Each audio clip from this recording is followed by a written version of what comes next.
Hi, my name is Kristen Boggs. I'm the Executive Director of the Albert Schweitzer Fellowship of Alabama.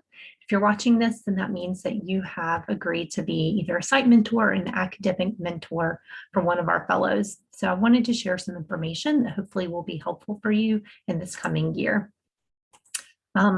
First, I will kind of just quickly go over our mission so you know a little bit about us and our background. I want to mainly drill down and talk to you about the service project parameters and how our year is structured.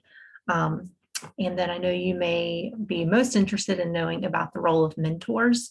Hopefully you've received some of that information written down and passed along from your fellow, but if not, I'll go through those items and then Q&A. Since we're not doing this live this year due to COVID, I'm just going to just give you my contact information and let you know that I am accessible anytime you have a question.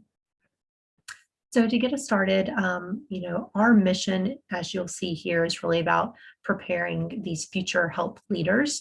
But I'd like to say that we really have two aims. First, it is to train those future leaders so that they have both skills and commitment to continue this work long after their fellowship year. But we also want to ensure that the service that the fellows provide brings value to the community and creates sustainable change. So we aim to build community capacity by training a workforce that is skilled in addressing the underlying causes of health inequities, that they are committed to improving the health outcomes of underserved communities, and that they're prepared for a life of continued service. And we do that through sort of three mechanisms: the service project that they will be doing, the education and training that they receive every month, as well as coaching from me on an ongoing basis, and then reflection that takes place both individually and as a group. And so you as mentors really do play a pivotal role in helping us achieve that mission. I would say it really falls into these kind of service and reflection categories. Our mentors, you help us kind of orient and introduce, reduce risk. That's particularly true for our site mentors, since you are there at the organization and know it intimately and can help them think through what it's going to look like on the ground. But both mentors are obviously shaping the project plan and then throughout the year sort of providing some guidance. And that ties into reflection as well. The fellows will be asked to submit monthly reports to all of us, and that's one of the ways that we help them problem solve, and it's try to take a team approach to that. Sometimes academic mentor may have a suggestion to lend, sometimes I may, sometimes the site mentor may. And so overall, we all play a role, I guess, in their professional development. Now, since we're focused on sort of health, I like to point out very early on that this is not just a program focused on clinical care, that we really are concerned about, complete well-being and not just the absence of disease. And we have a lot of fellowship projects over the years that are also working to address the social determinants of health. And so you'll see this diversity in topics that our fellows are addressing each year, as well as just in the interdisciplinary nature of our fellowship class. Speaking of our fellowship class, you can actually see a list of them all now on our website. So our website is asfalabama.org.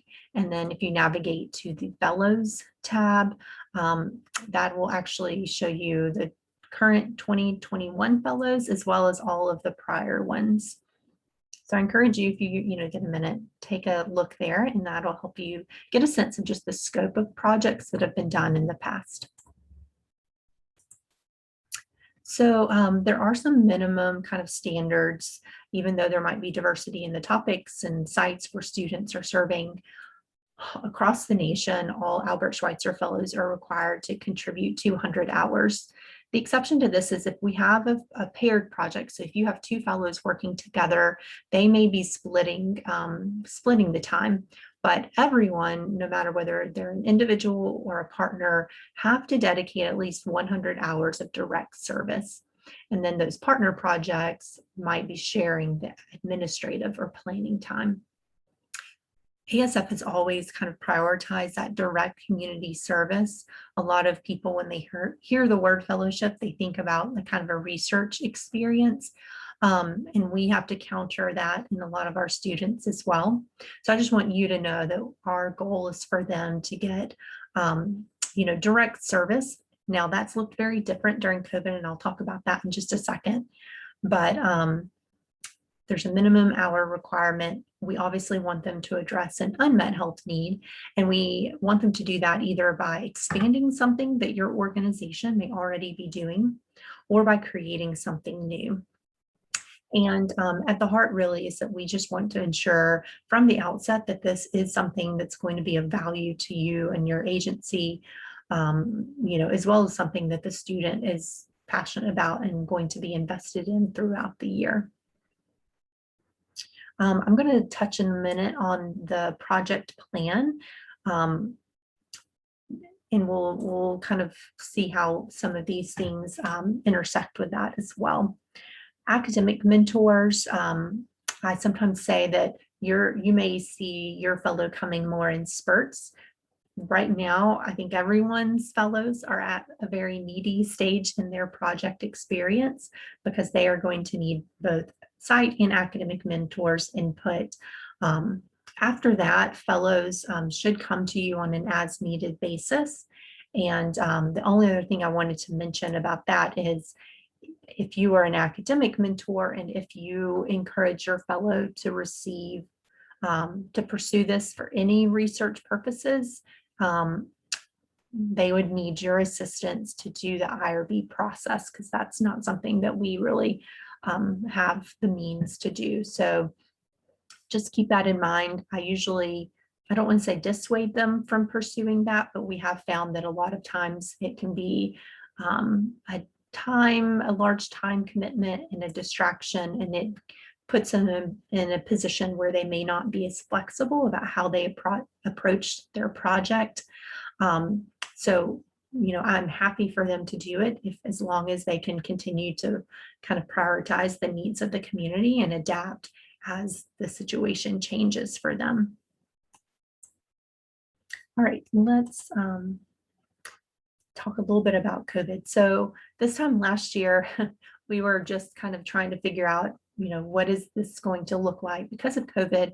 And we basically swung to the other end of the continuum when we were thinking about direct service and said, okay, direct service can still be interacting with individuals, but it needs to be done, at a distance, mostly through, phone or computer or, even just working with an agency doing capacity building for that organization. We did have a few students who were able to safely do things face to face, but obviously socially distanced. So now we're kind of, I think, coming out of COVID, and I would say we're maybe moving back towards that original format of a lot of the service being, again, in person, but obviously with any social distancing guidelines that your organization may have in place. So I'm just going to need to look to you and your organization for guidance to know more specifically sort of how you're handling this at this point. And if there are certain things that the students would need to do, for instance, like show proof of vaccination in order to be on site.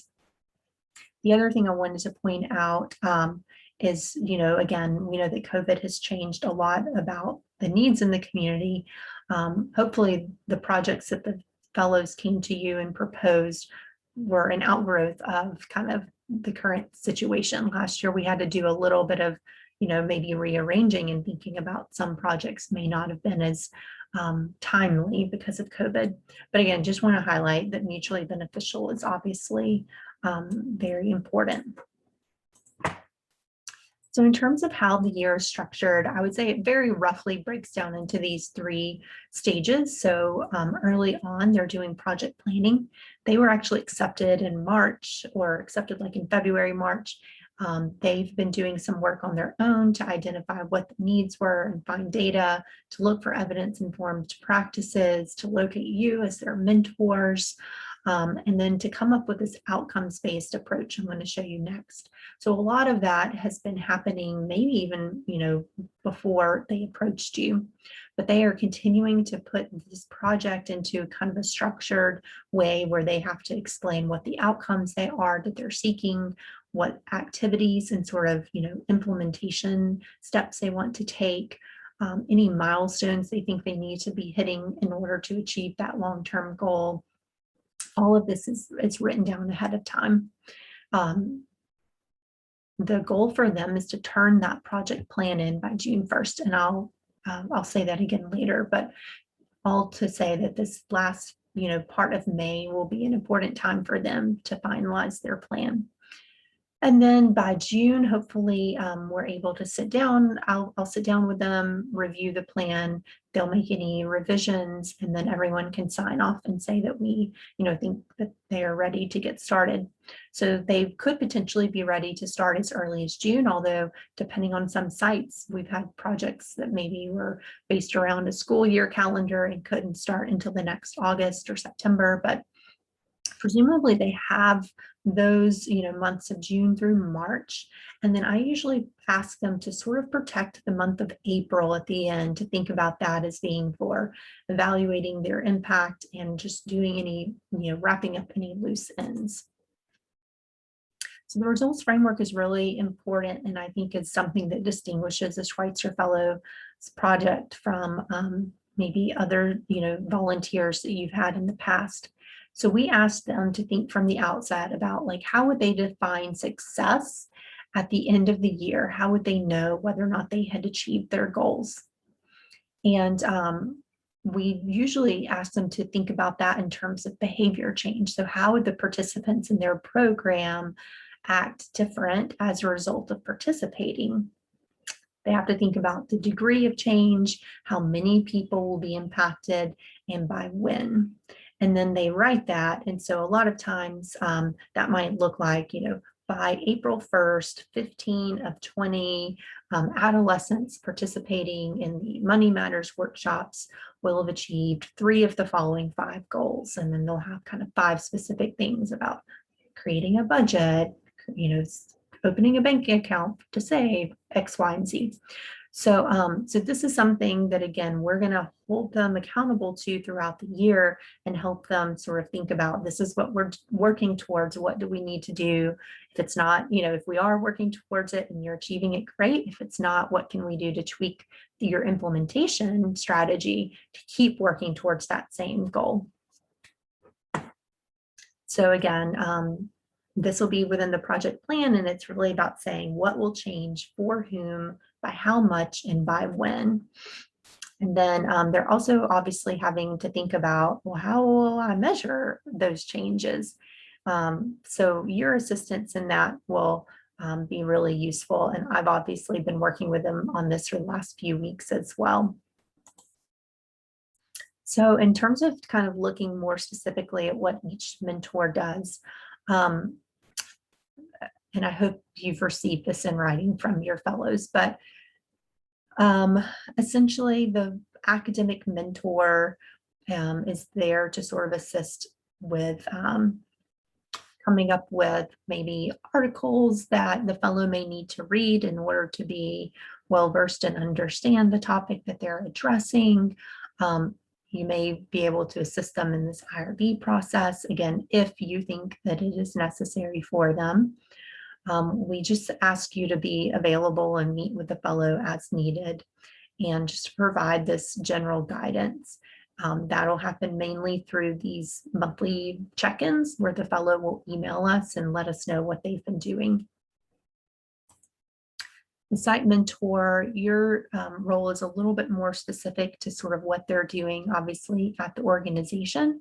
So helping them, introducing them to any other staff that they may need to know, making sure that they complete any necessary orientations, safety issues, making sure that they're trained and ready to do their task appropriately. Again, providing assistance on their project plan, and then just, providing that ongoing guidance as the year progresses. I encourage our students to set up some kind of regular touch points with their site mentor in particular. I'll leave that up to y'all to decide what is, sort of an appropriate amount of time to spend. But I would think at least once a month, just so that, again, they have some time of yours captured. If they have questions, they need assistance, that would be a time and place where they could do that. We had asked each year we recognize someone as an outstanding faculty mentor, an outstanding site mentor. And back in 2020, we asked our outstanding faculty mentor about any advice that she would share. And these were some of her thoughts.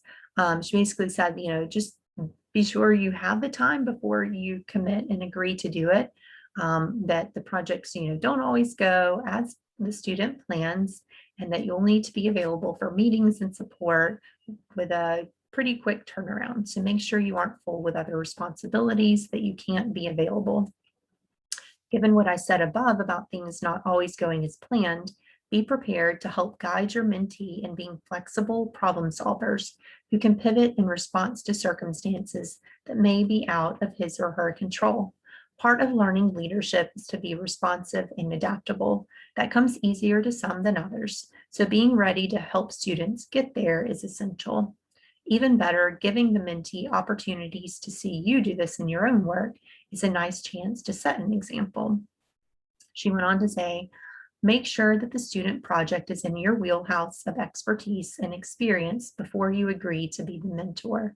Being a sounding board for ideas and offering opportunities for the mentee to participate in related work or to meet key players that intersect with your work in their project is a great way to support them in gaining confidence and connections. I couldn't imagine mentoring a student project without really being connected to that space. Be a cheerleader. These projects are marathons, not sprints. With ups and downs along the way, the mentee learns perseverance in real-world project work. Helping the mentee see the value is the successes and the successes and challenges will help him or her build resilience and confidence. Celebrating along the way is invaluable. And I would really echo that last part in particular. Those monthly reports the fellow will be sharing with us is an opportunity for us not only to critique and help them problem solve, but also just to provide that encouragement. So again, I wish we could have done this in person. I think next year I look forward to certainly meeting up with all of our mentors face to face. But in the meantime, just know that I am available by phone or email. You see that there. Wanted to highlight again just a few upcoming dates. The project plan, the student will be turning that into me by June 1st. I will be meeting with them in that I guess it's maybe like the June 7th through 11th week to go through it. And after that, we'll ask, us all to sort of sign off on that final version of the plan. Some of you have already signed off on the mentor roles, but if not, that will be a part of that sort of final project plan document as well. And then moving forward, we'll start to hear from the fellow around the 1st of each month, sharing their monthly reports. I like to reach out to my site mentors around October, just to have a mid-year check-in to make sure that, things are going well, or to find out how I can help the fellow improve their, experience with your organization. And then at the end of the year, the site mentors will be sent just an emailed survey, and that is something that we do nationally, and we'll greatly appreciate your feedback on. Throughout the year, we are happy to collaborate on stories and on social media. So if there's anyone at your organization or at your school that you think I should be working with to do that best, please let me know. I will say that I just posted we had announced the list of fellows back in March, but we obviously didn't know their sites until just recently. So that is now on our website, and I'll share that release with you as well. So feel free to pass it along or use it in your own communications. With that, I'll just point out that as we mentioned, social media, you can find us on Twitter and Facebook and Instagram. We'd love for you to follow us and get a sense of sort of just more broadly what's happening in the organization and what you're a part of. But we appreciate your help, and just reach out if I can do anything. Thank you.